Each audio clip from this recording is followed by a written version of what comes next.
మా ఫ్రిడ్జ్ చూసారా ఎట్లా ఉందో. హాయ్ ఫ్రెండ్స్, ఈ యాప్లకైతే ఇద్దామని తీసాను. ఈ యాప్లు కోసుకొని తినాలి.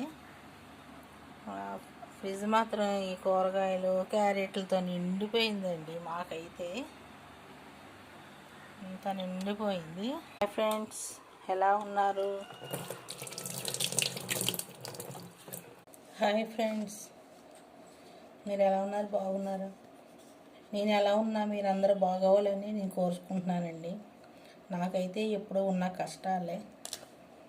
ఇప్పుడు కొంచెం కష్టాలు తీరాయి, కష్టాలు పోయినాయి అని అనుకున్నాను. కానీ మౌని చనిపోవడంతో నాకు బాగా బెంగ ఎక్కువైపోయింది. మౌని మాత్రం మర్చిపోలేకపోతున్నామండి. ఇంకప్పుడే సంవత్సరం వచ్చేసింది, కానీ దాన్ని మాత్రం మర్చిపోలేకపోతున్నాము. కానీ అది ఎవరిని ఏమనేది కాదు, అసలు ఎవ్వరు జోలికి వెళ్ళేది కాదు. అయినా దాన్ని ఒక సైకో మింగేసింది.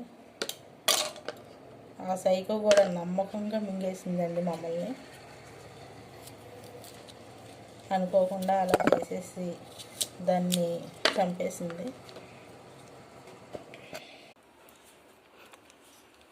వాఘ్ బక్రీ టీ అంటే అడ్వర్టైజ్లో బాగా చెప్తున్నారు కదా, సుమాగా చెప్తుంది.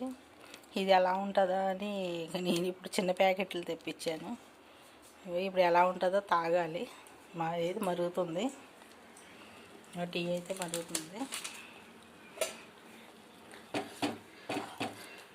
అది మరి ఎలా ఉంటుందో చూడాలి. రంగు అయితే బాగానే ఉంది. మరి టేస్ట్ ఎలా ఉందో చూడాలి.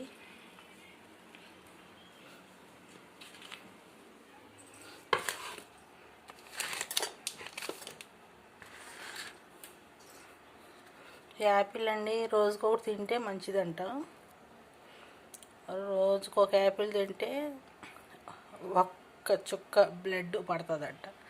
ఎన్ని యాపిల్ తినాలండి, ఎన్ని చుక్కలు బ్లడ్ పట్టడానికి? అయినా సరే మీరెవరు మానద్దు. యాపిల్స్, ఫ్రూట్స్ ఏవో ఒకటి ఉంటాయి కదా ఇంట్లో, తింటూ ఉండండి. నీరసం ఉండదు,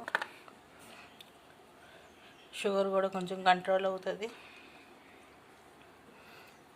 తోటకూర కూడా, ఆకుకూరలు కూడా ఎక్కువ తీసుకుంటూ ఉండండి. ఇవి వాడుతున్నాము. యాపిల్ కూడా చూస్తూ ఉండండి, తింటూ ఉండండి. బాయ్ అండి.